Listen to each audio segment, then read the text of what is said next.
Everyone, Allison from Main Street Mayhem here, and we're about to go do something really, really cool. Um, the entrance is crowded, but we're about to go to Clarabelle's Enchanted dinner here at the Grand Californian Hotel.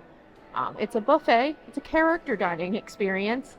It's brand new. They only started this in August, and I've heard a lot of really good things. I'm super excited. So let's go in, let's check it out.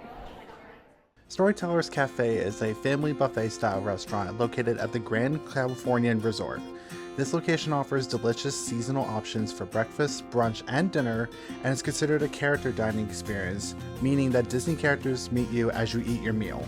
The characters that actually meet your party varies depending on a couple of factors like what meal you're eating, the time of year, and the theme of the meal.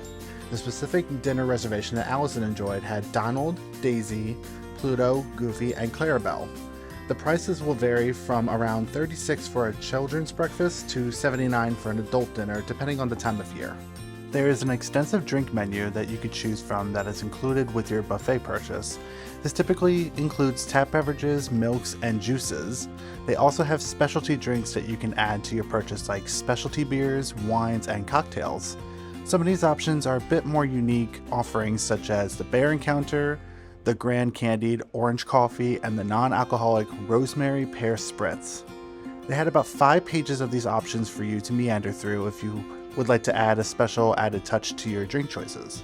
And now let's take a look at some of the offerings on the buffet. Keep in mind that my reservation was during peak dining time, so the footage at the buffet is going to be a little bit quick and not quite as steady. I just did not want to disrupt the other guests in the buffet line.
First up on our plate here is the Caesar salad, and honestly, it was very crisp, it was very delicious, not much else to add. It was a very good Caesar salad for being on a buffet.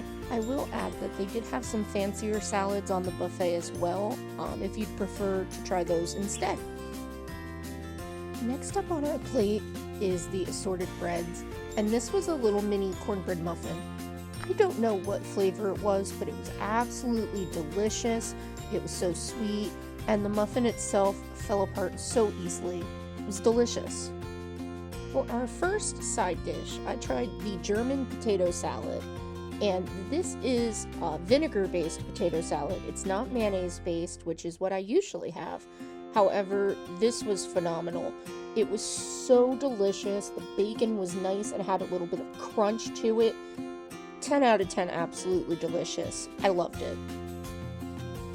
Following up the potato salad, we have the garlic mashed potatoes, and these are the same ones you get over at Goofy's Kitchen. They are always amazing, not too garlicky, just the right amount. Always delicious, always on my plate. Moving on to the entrees, we have the maple glazed chicken. And normally, I'm not one for chicken on the bone. However, this chicken was cooked perfectly. It was fall off the bone. The maple glaze was there. It was delicious, but it wasn't overpowering. And honestly, I'm not usually one for like a char kind of flavor, but the char flavor was delicious. It was not overpowering, and it was balanced so well with the maple. This and the next entree were honestly the highlights of the meal. And speaking of that second entree, we have the apple cider glazed pork belly, and this was by far my favorite dish. So the pork belly was so tender. I'll show you, I have footage. You could cut that thing with a butter knife. It was so tender, so juicy, so flavorful. The apple cider flavor was done so well. It wasn't like about to punch you in the face, but it was there, it was present. There wasn't too much fat on the pork belly. It was just fatty enough. So if you don't like really fatty pork belly, you would be okay with this one. I loved this. Hands down, best pork belly dish I've ever had. Rounding out the first plateful was the macaroni and cheese. Now this was really good mac and cheese. It was very cheesy. It is, however, just your basic everyday mac and cheese with spiral noodles. So if you have kids in your group, they're probably really going to enjoy it. However, it was very basic, but I would get it again. And now on to our second small plateful. So on this plate, we're going to start out with this fancier option, which is the lobster ravioli. And I'm not a seafood person, so I can honestly say I have never had lobster or shrimp or clams or anything seafood-esque, really. However, I was surprised by the lobster ravioli. I didn't know what to expect going in. It was very light. The sauce was delicious. Would I get a whole plate full of it? No, it's not my palate. However, it was still very delicious. So if you are a lobster fan, definitely give the lobster ravioli a shot. For the rest of our plate, we went with some kid-friendly items, starting with the chicken tenders and french fries. The french fries had a nice little crunchy kind of coating on the outside. They were more shoestring. They were very delicious. And then, of course, the Disney chicken tender. You can almost never go wrong with the Disney chicken tender. They're always done pretty perfectly, in my experience. So you can't go wrong with the chicken tenders and french fries. If you've got some picky eaters, they're really gonna like those. Last but not least, we have the pepperoni pizza. So this was a thin crust pizza. It wasn't too greasy. The pepperoni had some nice spices with it. Honestly, it was pretty decent for buffet pizza. It wasn't a ton of dough, which was very nice. And of course, you have to round out dinner with dessert. Now, when I shot footage, they were in the middle of rotating out some of the trays. However, they still had a pretty decent variety available. So if you see something while you're up there, make sure you grab it so you don't miss out. First up is the pumpkin bread pudding with orange creme anglace. And honestly, this was a delicious pumpkin bread pudding. It was enough pumpkin flavor, but it wasn't horribly overpowering. And it was delicious. I absolutely loved it. I probably could have inhaled a whole plateful. The orange creme anglace that it came with, I wasn't the biggest fan of the pairing. To me, they didn't blend as well as I hoped. And they kind of were like dueling it out with my taste buds. So I did not enjoy that. I would also like to note that if you are a textural eater, there were pumpkin seeds in this dish. They were very easy to eat around though, so if you don't like pumpkin seeds, it was an easy fix. Next up we have the orange jello panna cotta, and honestly, this was a very refreshing dessert. It's nice to see a dessert that's not full of chocolate, and this was amazing. It was so balanced, so light, so refreshing, and I loved the orange flavor. I loved a little bit of orange on top. Absolutely delicious.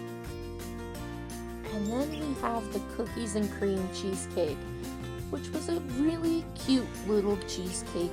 It tasted like straight up Oreo cookie. It was very light, just enough chocolate. It was perfection. 10 out of 10.